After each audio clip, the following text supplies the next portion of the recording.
The biggest mistakes in life are born from arrogance. For a man named Ethan Reed, that mistake was his wife, Amelia. He saw her as a simple, quiet chapter in his life that he needed to close in order to achieve greatness. During their divorce, he took everything, mistaking her silent dignity for weakness and her compliance for defeat. He had absolutely no idea that her silence was a shield, not for her, but for him.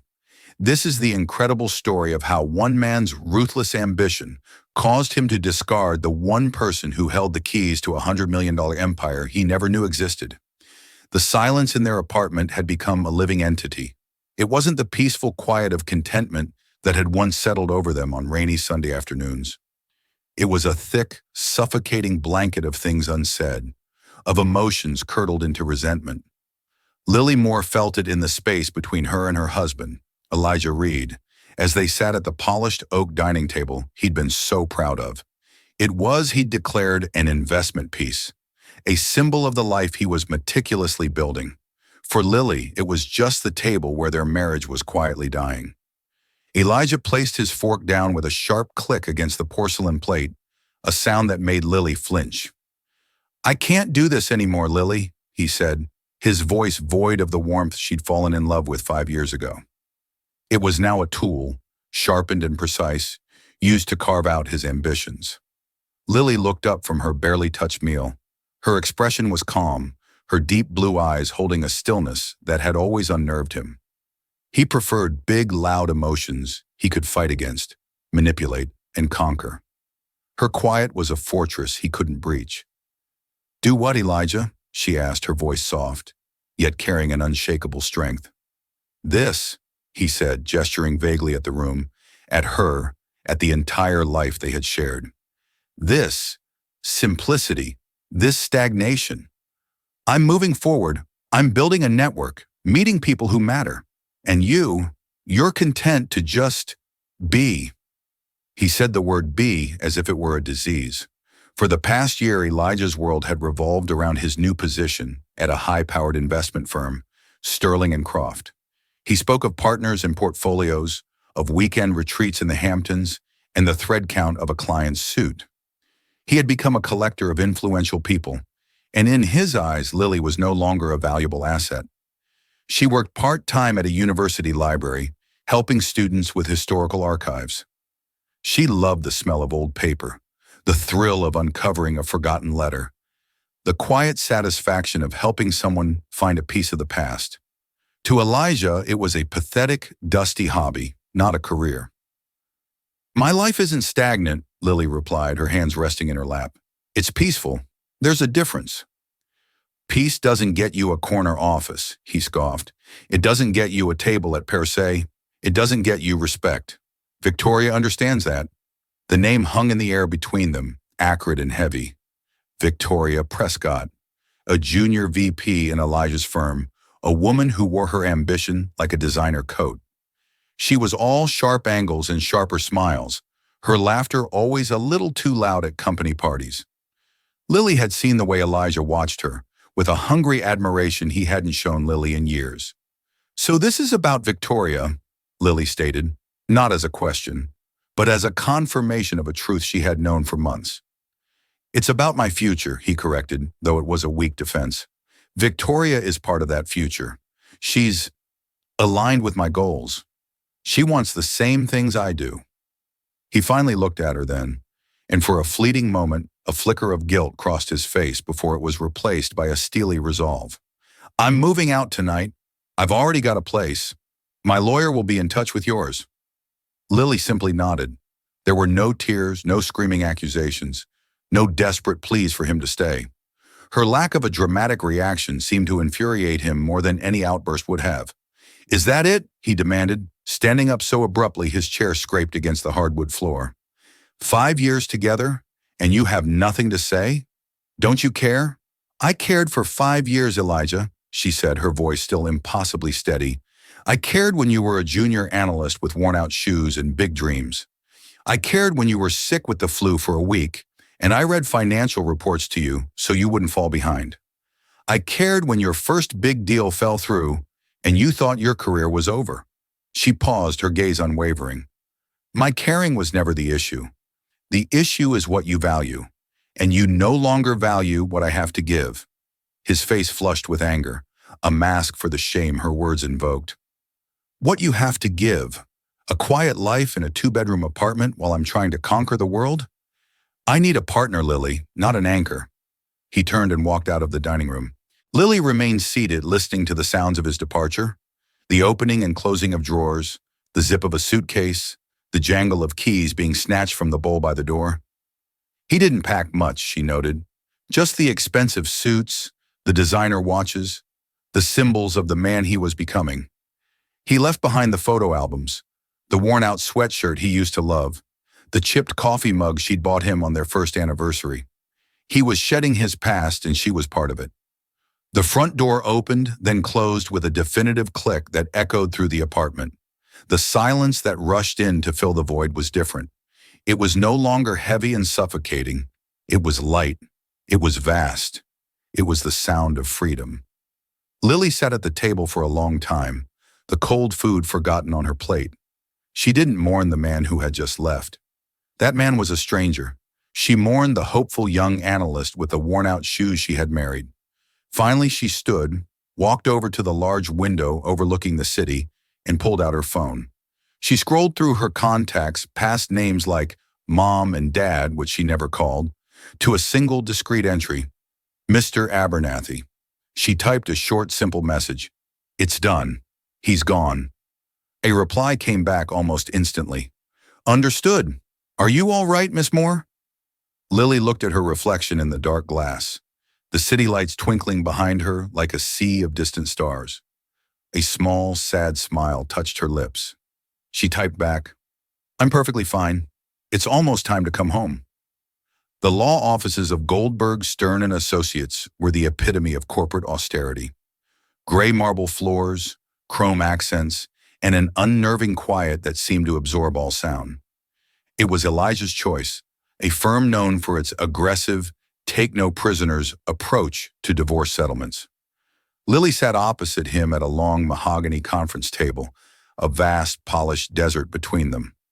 Beside her was her own lawyer, a kind older man named Samuel Polk, who looked perpetually bewildered by the proceedings. Elijah, dressed in a custom-tailored Xenia suit, looked powerful and confident.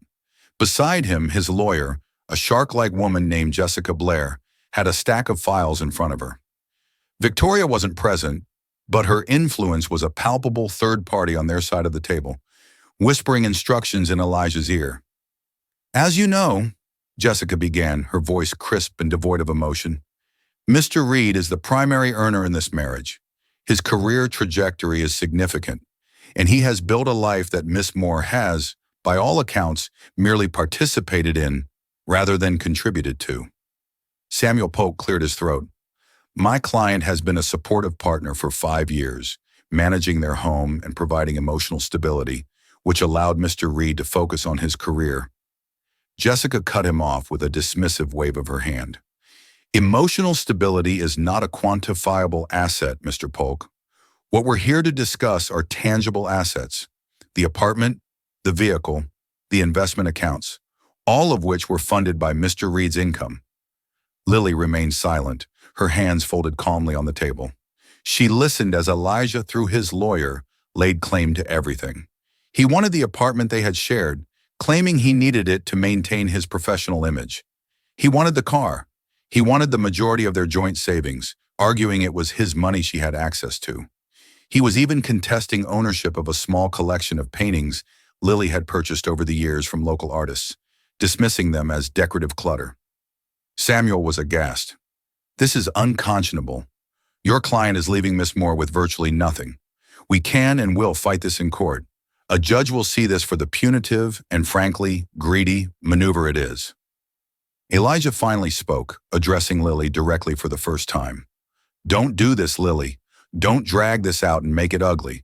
Just sign the papers. It's better for both of us to have a clean break. His tone was one of strained patience, as if he were reasoning with a stubborn child. He saw her silence as a prelude to a fight, a final, desperate attempt to cling to the life he was leaving behind. He was wrong. Lily looked at her lawyer, Mr. Polk, and gave him a small, reassuring nod.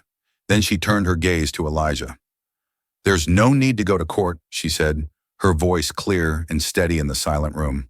"I agree to your terms." The effect was instantaneous. Samuel Polk's jaw dropped.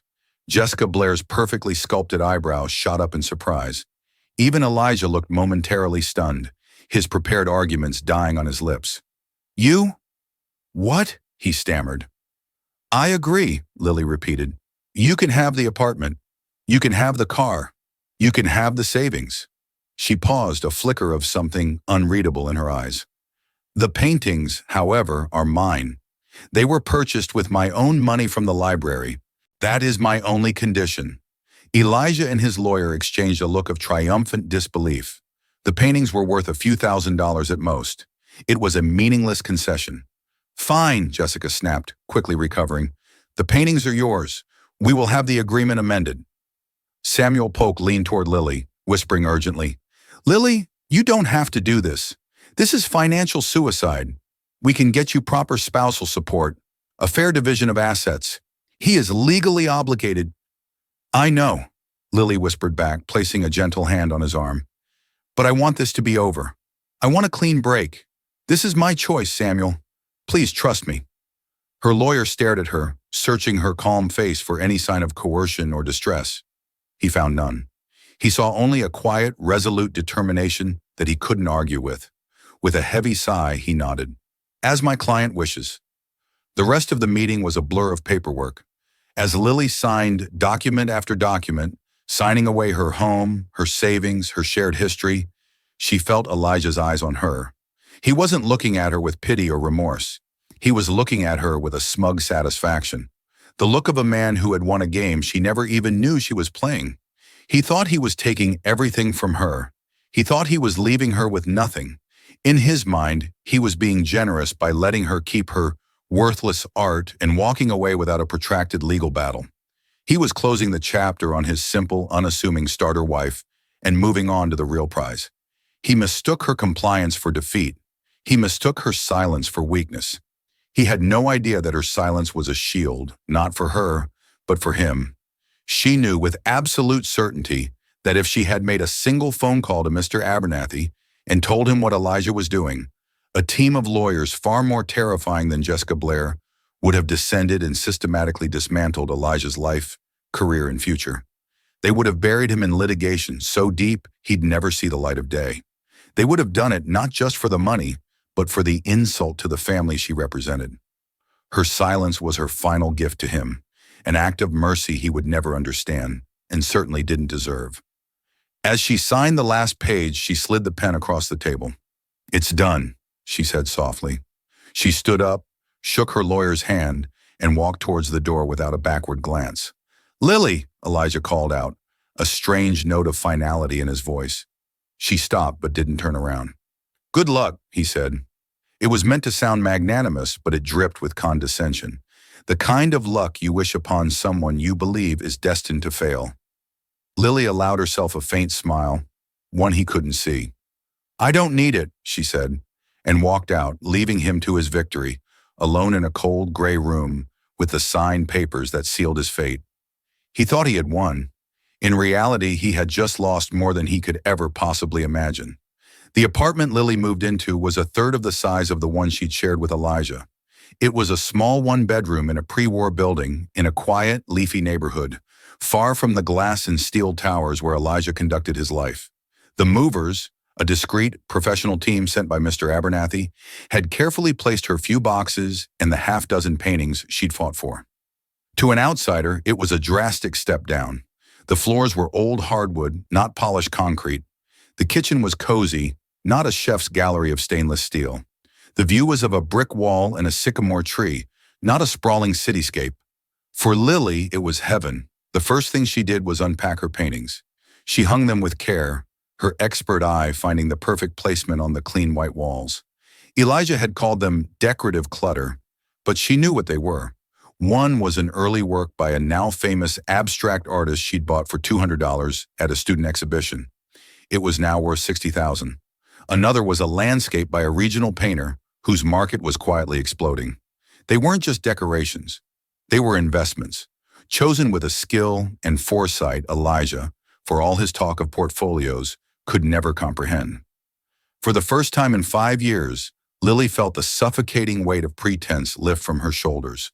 Her life with Elijah had been an exercise in self-editing. She had consciously downplayed her intelligence, hidden her knowledge of finance and art, and feigned ignorance on subjects ranging from geopolitics to classical music. She had learned 4 languages as a child, but with Elijah, she pretended to struggle with the menu at a French restaurant.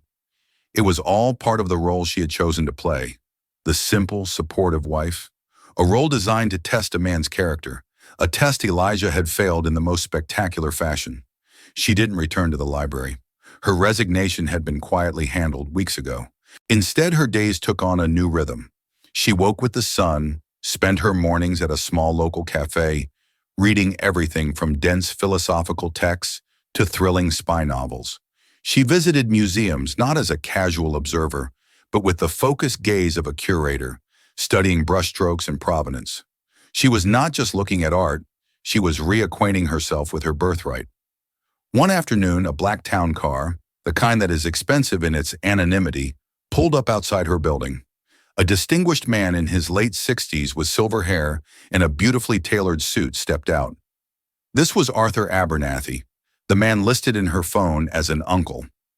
In reality, he was the chief legal counsel for Sterling Enterprises and the executor of her grandfather's estate. More than that, he had been her confidant and protector for her entire life. "Lily," he said, his voice warm as he embraced her in her small living room. His eyes scanned the modest apartment, then settled on the paintings. He smiled. "Your eye is as sharp as ever. Conrad would be proud."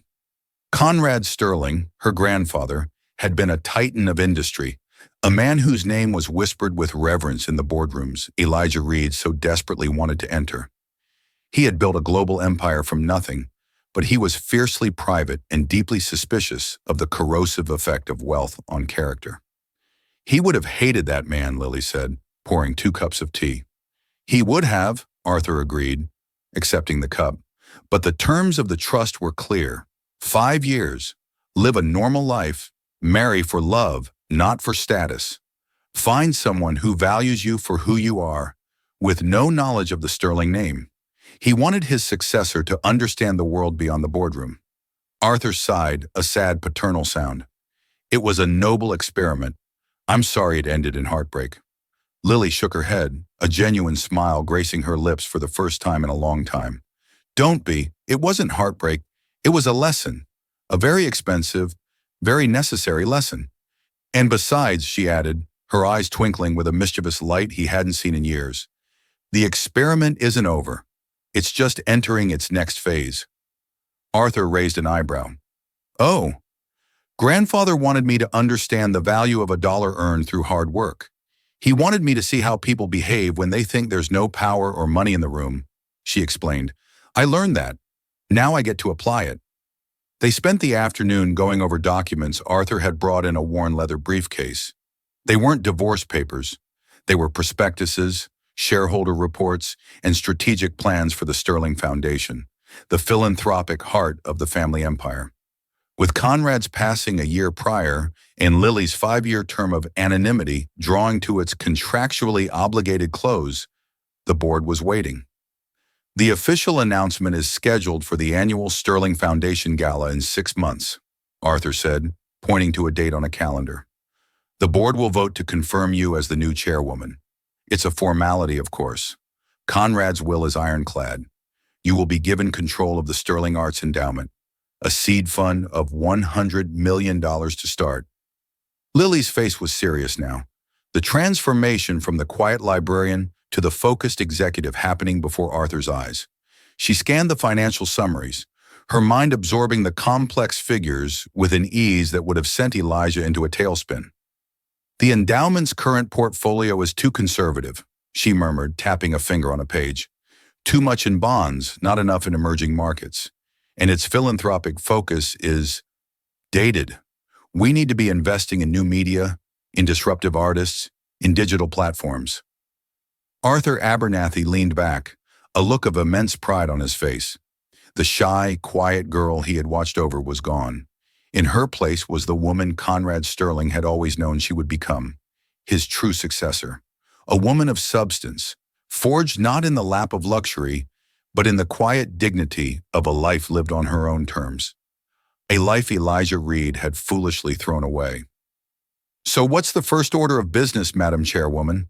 Arthur asked, a playful title for the role she was about to assume. Lily looked up from the papers, her blue eyes sharp and clear.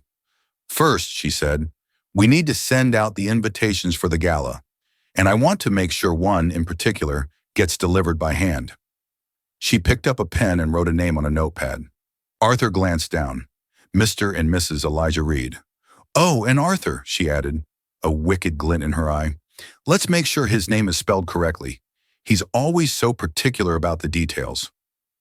6 months felt like a lifetime to Elijah Reed. It was a lifetime spent ascending. He and Victoria had moved in together almost immediately, their combined ambition creating a vortex of social climbing and relentless networking. He closed 2 major deals at the firm, earning him a hefty bonus and the admiring glances of the senior partners. Victoria, with her pedigree and social connections, had opened doors he never knew existed. They were the new power couple, a fixture at every important charity event, gallery opening, and rooftop cocktail party. Their engagement party was to be the coronation of their success. It was held at a lavish rooftop bar in a boutique hotel, overlooking the glittering expanse of the city. The guest list was a carefully curated collection of the city's financial elite, old money, and the new hungry wolves of Wall Street. Elijah, holding a glass of champagne, felt a deep, profound sense of rightness. This was where he belonged. The bland, quiet life with Lily felt like a distant, embarrassing dream. He looked across the crowded terrace at Victoria, who was dazzling in a silver sequin dress, holding court with a banking air. She caught his eye and blew him a kiss. He felt like a king. "You've done well for yourself, Reed," a senior partner, a man named Robert Caldwell, said, clapping him on the back. "Victoria is a firecracker. And that deal with the Japanese tech firm? Brilliant." "Thank you, Robert. We're just getting started," Elijah said, his voice smooth with a confidence he'd once had to fake. His conversation was interrupted by a junior analyst, a young, nervous man named David, who approached him holding his phone. Mr. Reed, sorry to interrupt," David said, his eyes wide, "but you need to see this." Elijah took the phone, annoyed at the interruption. On the screen was a live feed from a major business news network. The headline at the bottom of the screen read, "Sterling Foundation announces new chairwoman at annual gala." Elijah scoffed. "The Sterling Gala. I know. Victoria's family has been trying to get an invitation for years. It's impossible unless you're practically royalty." He was about to hand the phone back when the camera focused on the stage. An elegant, older man, Arthur Abernathy, though Elijah didn't know his name, was at the podium. "It is my distinct honor," the man was saying, "to introduce the new chairwoman of the Sterling Foundation, the woman who will steward Conrad Sterling's legacy into the future. A woman of immense intelligence, grace, and a deep understanding of the world, gained through a unique and personal journey. Ladies and gentlemen, the granddaughter of Conrad Sterling himself, Miss Lily Sterling Moore." The name hit Elijah like a physical blow. Moore. It couldn't be. It was a common name, a coincidence. His mind refused to process it. But then she walked onto the stage. The entire rooftop party seemed to fade into a dull, distant roar. The Lily on the screen was not the Lily he knew. The mousy brown hair he'd always encouraged her to keep natural was now a rich, deep chestnut, styled in elegant waves. She wore a simple but exquisitely cut sapphire blue gown that shimmered under the stage lights, a dress that probably cost more than his car. She wasn't wearing much jewelry, just a delicate diamond necklace that glittered at her throat and a watch on her slender wrist that he vaguely recognized as a Patek Philippe, a woman's version of the one he dreamed of owning. She moved with a poise and confidence that was utterly foreign to him. The quiet, bookish woman who would blush when he introduced her to his colleagues was gone. In her place was a woman who commanded the attention of a room filled with billionaires and titans of industry, simply by existing. She stepped up to the podium, her calm, blue eyes sweeping across the audience. "Thank you, Arthur," she said, her voice the same soft tone he remembered, but now it was amplified, carrying an authority he had never imagined. "My grandfather believed that true worth isn't inherited. It is earned through character, empathy, and an understanding of the lives of others. For the past 5 years, I have done my best to live by that principle, outside the shadow of my family's name." Elijah stopped hearing the words. A cold dread, heavy and suffocating, washed over him. Sterling, Lily Sterling Moore, granddaughter of the Conrad Sterling, the legendary reclusive billionaire. The man whose firm, Sterling and Croft, he worked for, was just a minor, almost forgotten subsidiary of the global Sterling Enterprises empire. His world tilted on its axis. Every memory of the last 5 years replayed in his mind, but now they were cast in a horrifying new light.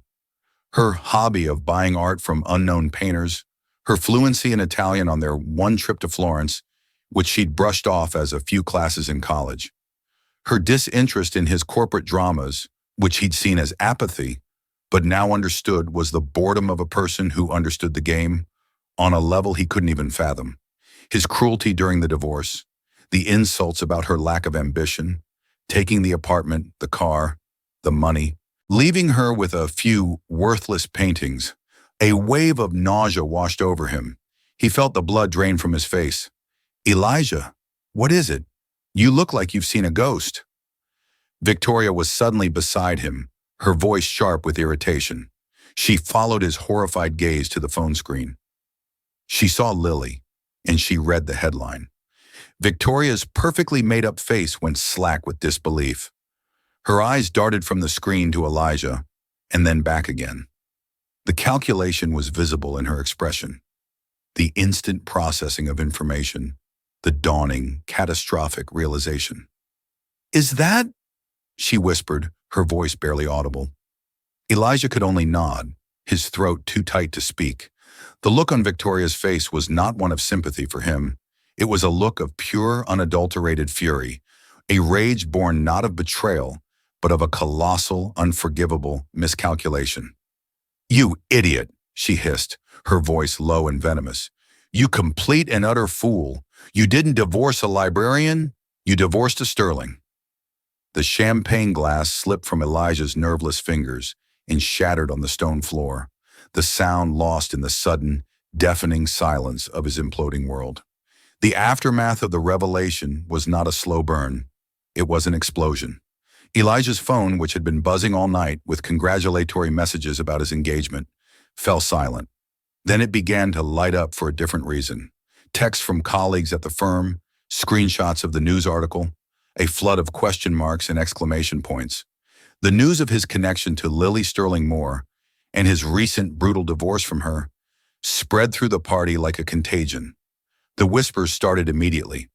People who had been congratulating him minutes before now looked at him with a mixture of pity and morbid curiosity. He could feel their eyes on him, hear the fragments of conversation. "That's the guy. Divorced her 6 months ago.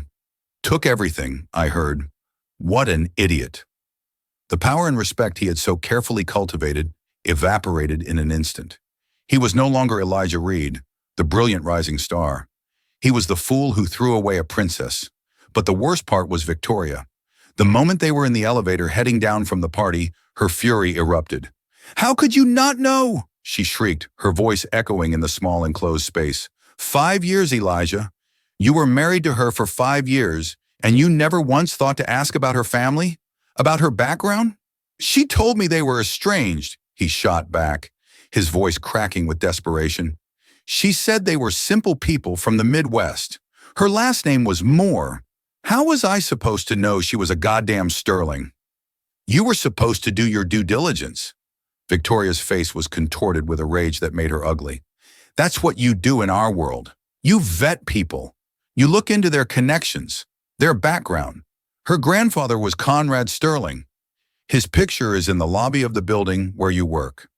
Did you ever think to notice the resemblance? The same eyes?" He hadn't.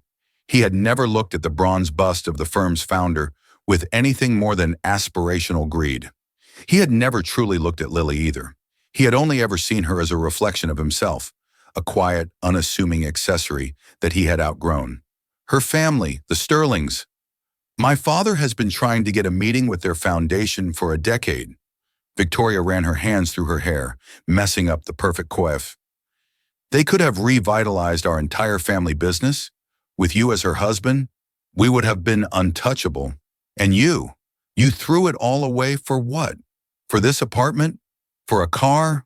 She laughed, a harsh, grating sound. You traded a kingdom for a trinket. The fight continued all the way back to their pristine, minimalist apartment, the apartment he had taken from Lily. Now it felt like a prison. Every object in it seemed to mock him. I'm ruined, he said, slumping onto the sofa, the fight draining out of him, replaced by a cold, hollow despair. You are ruined? Victoria scoffed, standing over him like a vulture. What about me? I attached myself to you. I put my reputation on the line for you. I introduced you to everyone. Now I'm engaged to the biggest laughingstock in the financial world. The man who had the sterling fortune in his grasp and let it go because he was too stupid to see it. That was when the truth of his relationship with Victoria became brutally clear. She had never loved him. She had seen him as a promising stock, an asset with potential for growth, an alliance. And now his stock had plummeted, and she was cutting her losses. Over the next few days, Elijah's life unraveled with terrifying speed. He went into the office on Monday to find that his access card no longer worked. He was met at the door by security and the head of HR, who informed him that his position had been terminated, effective immediately. There was no explanation given, but none was needed. Working for a subsidiary of Sterling Enterprises while being the man who had publicly humiliated the new chairwoman of its foundation was an untenable position. His calls to senior partners went unanswered. His emails bounced back. He was a pariah.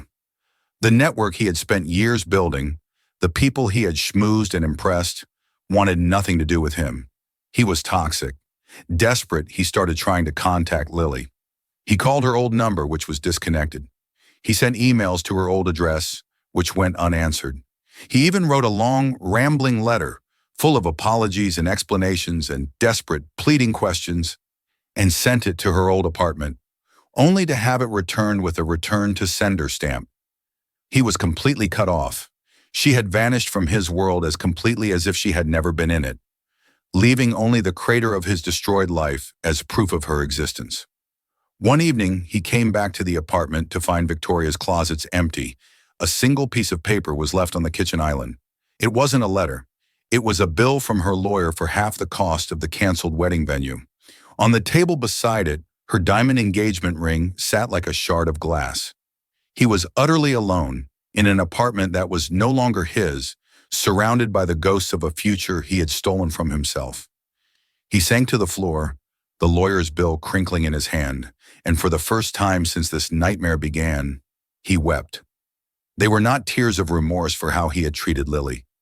They were tears of pure, agonizing self-pity for all that he had lost. Weeks turned into a month, and Elijah's life continued its downward spiral. His severance package was meager, and his reputation was so thoroughly destroyed that no reputable firm would even grant him an interview. He was forced to sell the car to make rent. He started drinking heavily, the expensive scotch he once savored, now replaced by cheap whiskey that burned his throat. The king had become a court jester, and now he was just a ghost, haunting the ruins of his own ambition.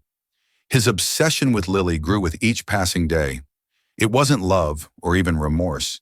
It was a desperate, clawing need to understand, to confront her, to somehow undo the colossal mistake he had made. He followed the news about her voraciously. He read about her first major act as chairwoman, a $10 million grant to revitalize arts education in underprivileged schools. He saw pictures of her meeting with senators, artists, and philanthropists. She looked serene, powerful, and completely out of his reach. Then he saw it, an announcement for the grand reopening of the city's Modern Art Museum's new wing, sponsored entirely by the Sterling Arts Endowment. The article mentioned that the new chairwoman, Lily Sterling Moore, would be in attendance to give the inaugural speech. This was his chance. He spent the last of his savings on a new suit, not Xenia this time, but a passable off-the-rack imitation. He got a haircut and a shave, trying to recreate the facade of the man he used to be. On the night of the event, he managed to talk his way past the first layer of security, blending in with the throngs of wealthy patrons and journalists. The museum was breathtaking. The new wing was a marvel of glass and light, filled with stunning works of modern art. Champagne flowed, and the air buzzed with cultured conversation. It was the world he had always wanted, and now he was trespassing in it. He saw her across the main gallery. She was even more luminous in person than on screen. She was speaking with the mayor, a confident smile on her face, her gestures graceful and assured. She was surrounded by an aura of quiet power. Watching her, Elijah felt a bitter cocktail of emotions: awe, resentment, and a profound, aching sense of loss. He started to move towards her, a desperate plan forming in his mind. He didn't even know what he would say. Apologize? Beg? Yell? He just knew he had to reach her. As he got closer, a man in a dark, impeccably tailored suit stepped silently into his path. The man was not large or imposing, but he moved with the unnerving efficiency of professional security. "Good evening, sir. May I help you?" The man's voice was polite, but his eyes were like chips of ice. I'm here to see Miss Moore," Elijah stammered, his confidence faltering. "I'm a friend." "I'm afraid Miss Moore is not receiving guests at the moment," the man said smoothly. "If you'd like to leave a message, I can see that she gets it." "No, you don't understand," Elijah insisted, trying to crane his neck to see around the man. I'm her ex-husband. I need to talk to her." The security guard's expression didn't change, but a flicker of recognition and distaste crossed his eyes. He had clearly been briefed. At that moment, as if sensing the disturbance, Lily turned. Her eyes met Elijah's across the crowded room. The world seemed to stop. The buzz of conversation faded away. For a long, silent moment, they just looked at each other. Elijah saw no shock on her face, no surprise. It was as if she had been expecting him. Her expression was not one he had ever seen before. It wasn't anger or hatred or even satisfaction at his downfall. It was a calm, dispassionate pity, the look one might give a stranger who has fallen, or a sad story read in a newspaper. It was the look of complete and utter indifference. She held his gaze for a second longer, then gave the security guard the slightest, almost imperceptible shake of her head. It was a clear, final dismissal. Then she turned back to the mayor, her smile returning as if nothing had happened, and continued her conversation. She had erased him from her world with a single, silent gesture. The security guard placed a firm, unyielding hand on Elijah's arm. "I believe it's time for you to leave, Mr. Reed." There was no point in fighting. The finality of her glance had been more powerful than any wall of security. Humiliation, hot and sharp, washed over him. He allowed himself to be escorted out, past the beautiful people and priceless art, through a side door that led into a cold, dark alley. He stood there for a long time, the sounds of the gala a faint, mocking echo from a world he no longer belonged to. He had come here seeking some kind of closure, some way to rewrite his own story, but there was no rewriting it. She had already written the last chapter, and in it, he was nothing more than a footnote. The museum gala was more than a success. It was a statement. In the days that followed, the city's cultural and financial circles buzzed not about the cost of the new wing, but about the content of Lily's speech. Her words were dissected in op-eds and discussed in boardrooms. She had managed in a single evening to shift the narrative from one of inherited wealth to one of earned purpose. The name Sterling, once synonymous with cold corporate power, was now imbued with a new, warmer light of social responsibility. Lily didn't just inhabit her new role, she became its architect, redesigning it from the ground up. She refused to be a distant figurehead who simply signed checks. Her days were a whirlwind of activity that would have exhausted the man Elijah had tried to become. She spent mornings in tense negotiations with the foundation's old guard investment managers, pushing them to divest from ethically questionable sectors and explore socially responsible startups. Her afternoons were often spent far from the gleaming towers of finance, in the dusty, paint-spattered studios of the very artists her grants were supporting. She once visited a young sculptor in a drafty warehouse on the industrial side of town. The artist, a fiercely talented woman named Maya, was near eviction before the sterling grant came through. She was wary of Lily at first, expecting a patronizing heiress. Instead, she found a woman who spoke her language, who understood the nuances of her work, and who saw the story she was trying to tell in welded steel. Lily didn't just look at the art. She discussed Maya's technique, her influences, and the rising cost of materials, eventually connecting her with a supplier who could cut her costs by 30%. She was not just a benefactor, she was a partner. This became her signature. She built a legacy not on grand, impersonal gestures, but on 1,000 small, meaningful connections. The programs she launched were revolutionary: a digital arts incubator for creators in impoverished communities, a second-act grant for older artists who had been overlooked, and a mentorship program that felt more like a family than a professional network. Several months after the gala, she was having dinner with Arthur Abernathy in her new home. It was a beautiful penthouse, but it wasn't ostentatious. It was a space designed for living, not for impressing. Floor-to-ceiling bookshelves dominated one wall, and the art on the others was a vibrant, eclectic mix of established masters and the emerging artists she was now championing. It was a world away from the cold, curated apartment she had shared with Elijah, which had felt like a hotel lobby, and an even further cry from the small, Spartan apartment that had been her chrysalis.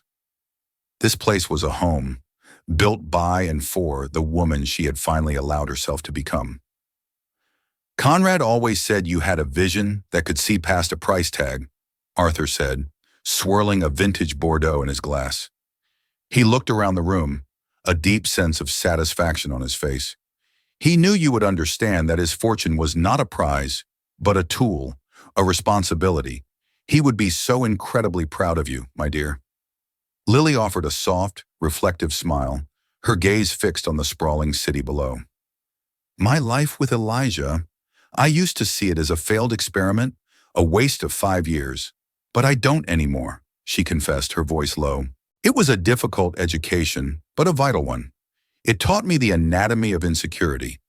It showed me how a man can be so blinded by the idea of success that he fails to recognize genuine value when it's sitting across the dinner table from him. He wanted a partner who was a mirror, reflecting his own ambition back at him. He couldn't handle a partner who was a window, showing him a world bigger than his own. Have you heard anything about his current situation? Arthur asked, his tone gentle, probing. Lily's expression became neutral, a mask of professional detachment sliding into place. I receive weekly reports from my security team, she said calmly. It's a standard protocol for estranged individuals, simply to ensure there's no potential for harassment or public scenes. The reports are bleak. She took a sip of water, composing her thoughts. He lost the apartment a few months ago. The severance from the firm wasn't enough to cover the rent for long. Victoria Prescott married a Swiss banking heir precisely 6 weeks after their engagement ended. A very pragmatic, if loveless, merger. Elijah now lives in a grim, low-rise apartment complex in the suburbs. He sold the car. He works freelance, mostly mind-numbing data entry and transcription services. Anonymous work for anonymous clients. He is, for all intents and purposes, invisible. There was no triumph in her voice, no hint of vindictive pleasure. There was only the quiet sadness of a final, objective assessment. A project that had failed.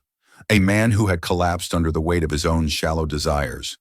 Her silence during the divorce, her act of walking away with nothing, had been the ultimate test. It was a final, merciful gift, giving him the chance to be the bigger person, to be kind, to be fair. A chance he had spectacularly failed to take.